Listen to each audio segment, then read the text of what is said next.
In Genesis chapter 3, Jesus, or God, is casting Adam and Eve out of the garden.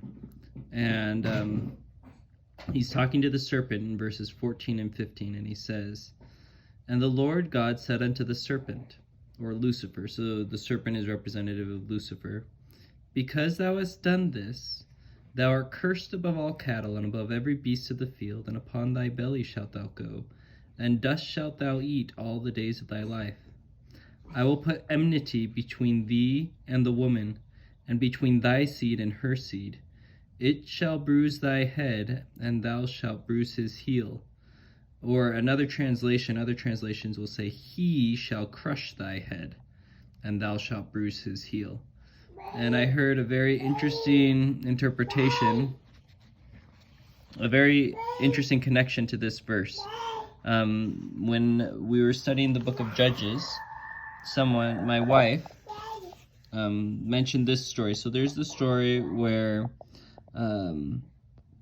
Israel, Deborah is the judge over Israel, the prophetess, and she and Barak are fighting their oppressors, fighting those who had taken Israel captive.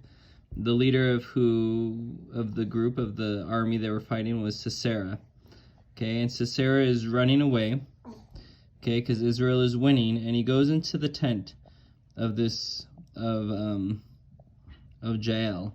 Okay, and Jael and Heber were friends of Sisera in the past. And Jael went out to meet Sisera, and said unto him, "Turn in, my lord, turn in to me, fear not." And when he had turned in unto her into the tent, she covered him with a mantle. And he said unto her, "Give me, I pray thee, a little water to drink, for I am thirsty." And she opened him a bottle of milk, and gave him drink, and covered him. Again he said unto her, "Stand in the door of the tent. And it shall be, when any man doth come, and inquire of thee, and say, Is there any man here? Thou shalt say, No." Then Jael, Heber's wife, took a nail of the tent, and took a hammer in her hand, and went softly unto him, and smote the nail into his temples, and fastened it into the ground, for he was fast asleep and weary, so he died. So here we have a woman crushing the head of Israel's enemy. And symbolically, this could be viewed similarly to how the seed of the woman, who is Jesus Christ, who didn't have an earthly father but did have an earthly mother, crushes Satan, defeats Satan. And Jael here is symbolic of Jesus Christ and the seed of the woman, crushing the head of Israel's enemies. So I thought that was a fun connection.